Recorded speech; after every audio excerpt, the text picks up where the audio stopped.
नमस्कार, आप देख रहे हैं इंडिया टीवी। आपके साथ मैं हूं पंकज भार्गव। काशी इस वक्त सावधान की मुद्रा में है। प्रधानमंत्री नरेंद्र मोदी कभी भी काशी भ्रमण के लिए निकल सकते हैं। काशी में मौजूद पूरा सरकारी अमला चौकस है कि मोदी जिधर भी जाएं सारे इंतजाम सही मिल जाए। मोदी आज पूरी रात काशी में ही रुकने वाले हैं और यह रिकॉर्ड है कि मोदी जब भी काशी में रुकते हैं वो रात में सड़कों पर जरूर निकलते हैं। पिछली बार वो रात के 1:30 बजे योगी आदित्यनाथ को साथ लेकर बनारस कैंट रेलवे स्टेशन पहुंच गए थे। आज भी संभावना यही है कि मोदी बनारस के विकास कार्यों का इंस्पेक्शन करने निकल सकते हैं, लेकिन सियासी हलकों में चर्चा दूसरी है। चर्चा यह है कि मोदी ने काशी में वो चाबी ढूंढ ली है जिससे दक्षिण का दूसरा द्वार खुलता है। दक्षिण का सबसे बड़ा राज्य जहां लोकसभा की 39 सीटें हैं, जिसे मोदी के विरोधी अपनी गारंटी समझते हैं, उसे जीतने के लिए मोदी ने जादू की कौन सी छड़ी घुमाई है। मोदी की फ्यूचर पॉलिटिक्स को डिकोड करती ये रिपोर्ट देखिए।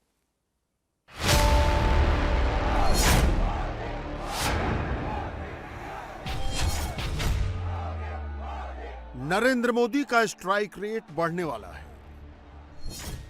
प्रधानमंत्री मोदी ने संकल्प ले लिया है। प्रधानमंत्री ने चार्ज ले लिया है। मोदी ने इलेक्शन वाली गाड़ी को ग्रीन सिग्नल दिखा दिया है। मोदी की चुनाव वाली गाड़ी चल पड़ी है। हर हर महादेव। 24 की इलेक्शन एक्सप्रेस आज 3 स्टेशनों पर रुकी। गुजरात का सूरत, जहां मोदी का स्ट्राइक रेट 100% है। उत्तर प्रदेश का बनारस, जहां मोदी का स्ट्राइक रेट 80% है। और तमिलनाडु का कन्याकुमारी, जहां मोदी का स्ट्राइक रेट 0% है। गुजरात में जहां मोदी का स्ट्राइक रेट 100% है, वहां यह स्ट्राइक रेट मेंटेन रहेगा। यूपी में 80% का स्ट्राइक रेट है, वहां मोदी 100% करने की तैयारी में है। और तमिलनाडु, जहां अभी 0% का स्ट्राइक रेट है, वहां मोदी अपना वोट शेयर डबल डिजिट में करने की तैयारी कर चुके हैं। प्रधानमंत्री नई दिल्ली से निकले तो सबसे पहले सूरत पहुंचे, फिर वो काशी आए। मोदी आज कन्याकुमारी नहीं गए, लेकिन प्रधानमंत्री का सबसे ज्यादा फोकस दक्षिण पर है। तमिलनाडु की 39 सीटों के लिए मोदी का प्लान आगे बताते हैं। पहले दिव्य, भव्य और नव्य काशी से मोदी का राष्ट्र के नाम संदेश दिखा देते हैं। वणक्कम काशी, वणक्कम तमिलनाडु। तमिलनाडु से काशी आने का मतलब है महादेव के एक घर से उनके दूसरे घर आना। तमिलनाडु से काशी आने का मतलब है मदुरई मीनाक्षी के यहां से काशी विशालाक्षी के यहां आना। आप गुजरात, मैं बनारस।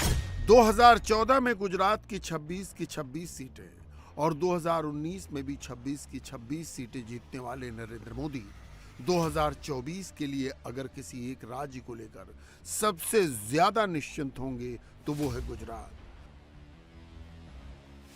गुजरात को मोदी ने इतना कुछ दिया है कि 24 ही नहीं 29 के लिए भी बीजेपी यहां चैन की सांस ले सकती है, मगर मोदी लगातार लगे रहते हैं।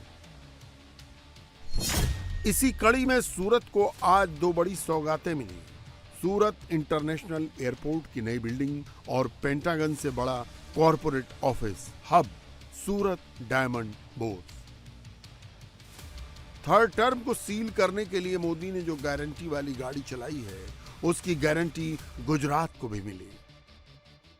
मोदी की गारंटी की चर्चा खूब सुनते होंगे। हाल के दिनों में जो चुनाव नतीजे आए, उसके बाद ये चर्चा और बढ़ गई है। लेकिन सूरत के लोग तो मोदी की गारंटी को बहुत पहले से जानते हैं। यहां के परिश्रमी लोगों ने मोदी की गारंटी को सच्चाई में बदलते देखा है। और इसी गारंटी का उदाहरण ये सूरत डायमंड बुर्स भी है। बीते 10 वर्षों में भारत 10वें नंबर की आर्थिक ताकत से ऊपर उठकर दुनिया में 5वें नंबर की आर्थिक शक्ति के रूप में उभरा है। और अब मोदी ने देश को गारंटी दी है कि अपनी तीसरी पारी में भारत दुनिया की टॉप 3 इकोनॉमी में जरूर शामिल होगा। गुजरात की 26 सीटें मोदी के लिए काफी नहीं है। 24 में मोदी को 400 सीटों तक जाना है तो सबसे जरूरी है यूपी की 80 सीटें। यूपी में बीजेपी के पास अभी 64 सीटें हैं, इसे 80 तक ले जाना है। 3 हिंदी भाषी राज्यों में जीत के बाद यूपी में 80/80 करना मोदी को मुमकिन लगता है। अयोध्या, काशी और मथुरा बीजेपी की हिंदुत्व वाली प्रयोगशाला के 3 प्रमुख केंद्र यूपी में हैं। इन तीनों सेंटर्स पर नए प्रयोग शुरू हुए हैं। अयोध्या के राम मंदिर में रामलला की प्राण प्रतिष्ठा को लेकर सरकार और संगठन ने व्यापक कार्यक्रम बनाया है। हर घर अयोध्या, हर घर राम संगठन को यह मंत्र खुद प्रधानमंत्री ने दे दिया है। नए साल पर 1 जनवरी से लेकर 15 जनवरी तक हर हिंदू घर में पीले चावल बांटे जाएंगे। अयोध्या में अभिमंत्रित किए गए अक्षत कलश देश भर में भेज दिए गए हैं। एक एक चुटकी पीले चावल के साथ राम मंदिर निर्माण का पूरा पत्रक घर घर पहुंचाने की तैयारी है। राम मंदिर के बहाने 24 के चुनाव का पूरा बिल्डअप हो रहा है। 22 जनवरी को गांव गांव, शहर शहर, मोहल्ला मोहल्ला मंदिरों में भजन कीर्तन होंगे। मंदिरों में और सार्वजनिक भवनों में राम कथा सुनाई जाएगी। अयोध्या में होने वाला प्रोग्राम का लाइव टेलीकास्ट कराया जाएगा। राम मंदिर आंदोलन की घटनाओं का ब्यौरा बताया जाएगा। मथुरा में इसी दौरान श्री कृष्ण जन्मभूमि और शाही ईदगाह मस्जिद का सर्वे शुरू हो रहा है। यानी 24 के चुनाव से पहले फुल हिंदू की तैयारी है। इन तैयारियों के बीच नरेंद्र मोदी काशी पहुंचे। नरेंद्र मोदी जिस लोकसभा सीट के सांसद हैं, वो पूर्वांचल में हिंदू वोट का सबसे बड़ा मैग्नेट है। काशी क्षेत्र की 14 लोकसभा सीटें, गोरखपुर क्षेत्र की 13 लोकसभा सीट और यूपी से लगते बिहार बॉर्डर की 15 लोकसभा सीटों पर काशी का डायरेक्ट इम्पैक्ट है। मोदी काशी में होते हैं तो वो इस इम्पैक्ट को इम्पैक्टफुल बना देते हैं। अगर हम इस समय 140 करोड़ देशवासी इसी मिजाज से भर जाएं, बस अब हमें देश को हमें आगे ले जाना है, ऐसे नहीं रहना है। हर एक की जिंदगी बदलनी है। हर एक की शक्ति का सम्मान होना चाहिए, शक्ति का उपयोग होना चाहिए, तो देश को आगे बढ़ाना चाहिए।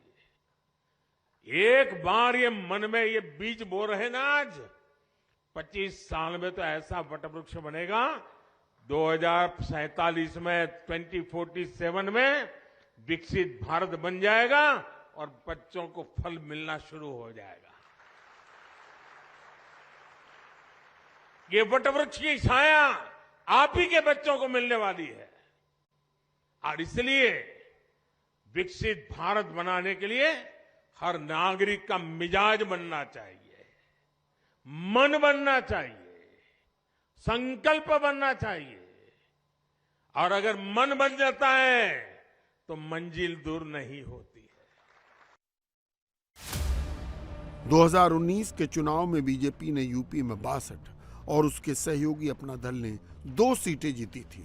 इस तरह 80 में 64 सीटें मोदी को मिली थी। लेकिन गाजीपुर, घोसी, जौनपुर, आजमगढ़ और लालगंज जैसी सीटों पर बीजेपी हार गई थी। 22 के यूपी चुनाव में भी गाजीपुर, भदोही, चंदौली, गंगापार, यमुनानगर और कौशाम्बी की 16 विधानसभा सीटें बीजेपी को नहीं मिली। ऐसे में बीजेपी का फोकस है कि हारी हुई सीटों को हर हाल में जीता जाए और जीती हुई सीट पर जीत का अंतर बढ़ाया जाए। मोदी जब भी काशी आते हैं वो खाली हाथ कभी नहीं आते। इस बार भी मोदी 19,150 करोड़ रुपए से ज्यादा के प्रोजेक्ट लेकर आए। 10,900 करोड़ फ्रेट कॉरिडोर उद्घाटन हुआ, 370 करोड़ रोड प्रोजेक्ट उद्घाटन हुआ, 4,000 करोड़ चित्रकूट सोलर पार्क आधारशिला रखी गई, 1,050 करोड़ मिर्जापुर तेल टर्मिनल आधारशिला रखी गई, 900 करोड़ वाराणसी भदोही NH-73 1B को चौड़ा करने का काम शुरू हुआ। याद कीजिए नरेंद्र मोदी ने जब काशी को क्योटो बनाने की बात कही थी तब उनका कितना मजाक उड़ाया गया, लेकिन मोदी ने 10 साल से भी कम समय में काशी का कायाकल्प कर दिया।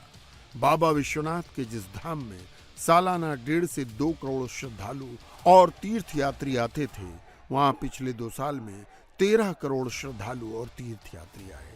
ये मोदी का पावर है जिससे काशी अभिभूत है। प्रधानमंत्री नरेंद्र मोदी का काशी के लोगों से एक अलग रिश्ता है और वो रिश्ता आज सड़कों पर दिखाई दिया।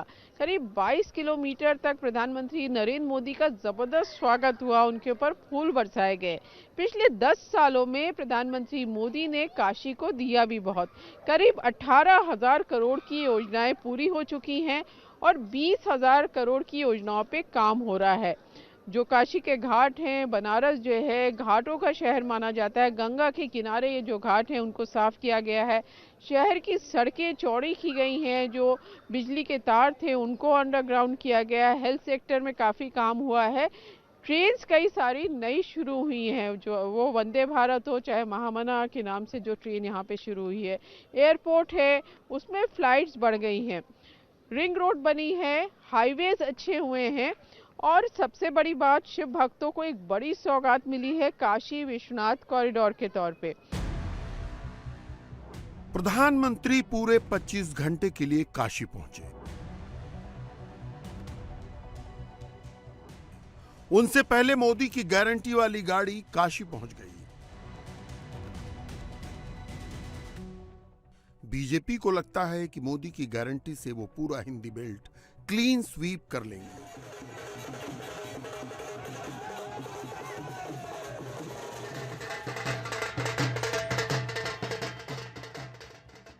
मोदी ने काशी जाकर ये कंफर्म किया कि उनकी गारंटी की होम डिलीवरी हो रही है या नहीं।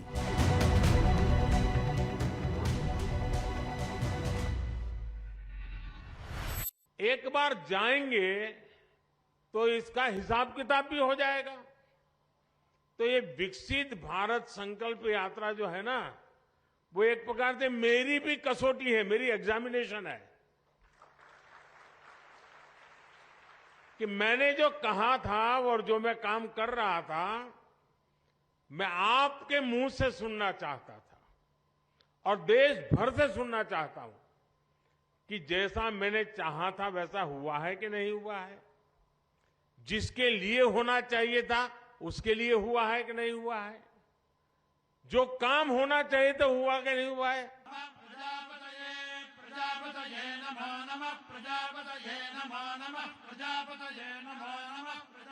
बनारस के नमो घाट पर प्रधानमंत्री ने जब दूसरे काशी तमिल संगमम का उद्घाटन किया तो मोदी असल में काशी से 2000 किलोमीटर दूर तमिलनाडु के सियासी समीकरण को सेट कर रहे थे। कैसे, आपको सिंपल भाषा में समझाते हैं।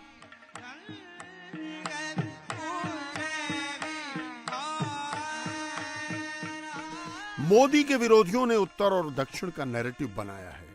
मोदी के विरोधी कहते हैं कि बीजेपी उत्तर भारत की पार्टी है, दक्षिण में वो जीरो है। इसी नैरेटिव को सेट करने के लिए डीएमके के नेता कभी सनातन को डेंगू मलेरिया बताते हैं तो कभी उत्तर भारत को गोमूत्र वाले राज्य बताते हैं।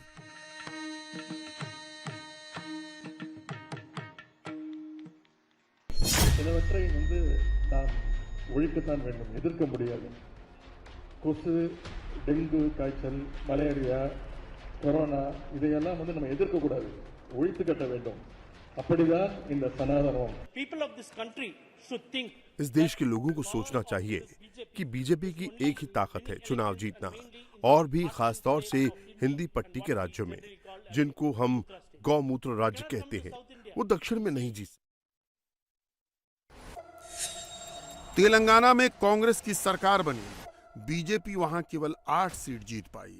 इससे पहले कर्नाटक में कांग्रेस की सरकार बनी थी, बीजेपी सत्ता पक्ष से विपक्ष में चली गई।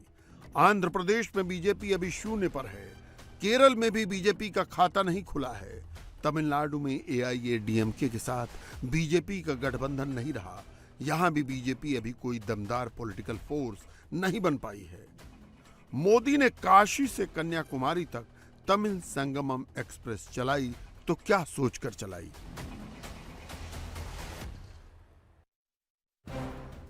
तमिलनाडु दक्षिण का सबसे बड़ा राज्य है।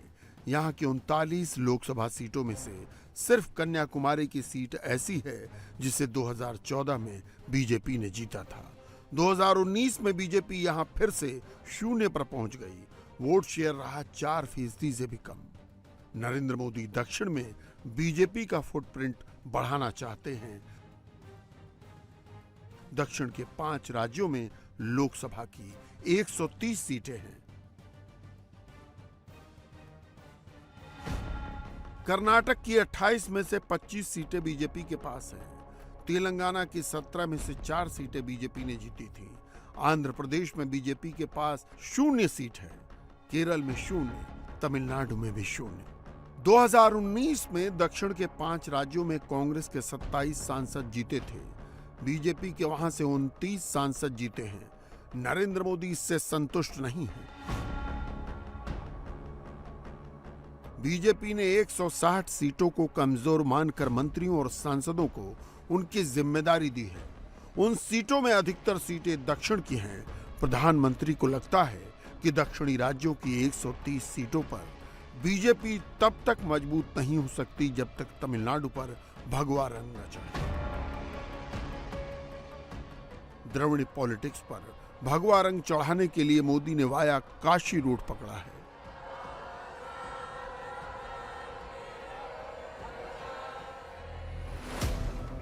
काशी की सनातन और तमिलनाडु की द्रविड़ संस्कृति को जोड़ने वाले पुल हैं काशी के बाबा Vishwanath.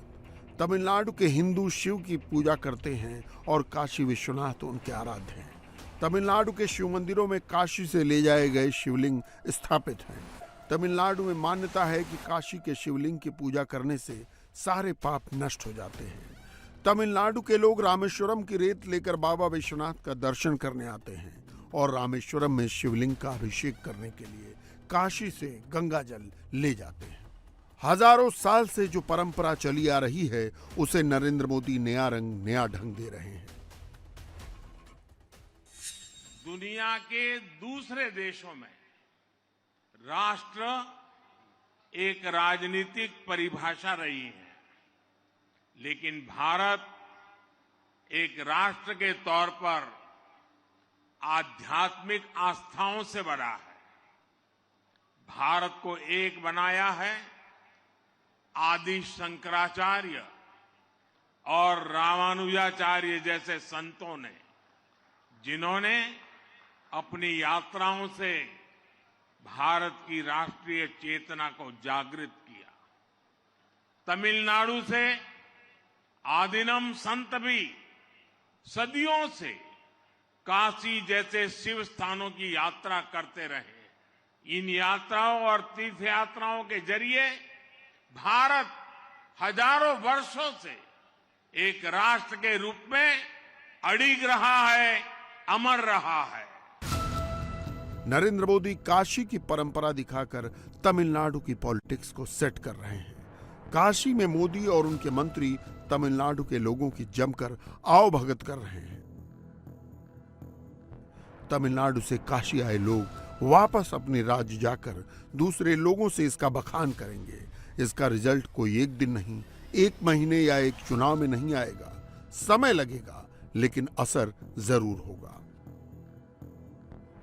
Narendra Modi short term politics नहीं करते, वो लॉन्ग टर्म सोचते हैं। पॉलिटिक्स में लॉन्ग टर्म इन्वेस्टमेंट करते हैं। तमिलनाडु में मोदी वही इन्वेस्टमेंट कर रहे हैं। काशी की गलियों में आपको उत्तर और दक्षिण भारत का गजब मेल देखने को मिलेगा। यहाँ पर तमिल बोलते हिंदी भाषी दिखाई देंगे और हिंदी बोलते तमिल भाषी।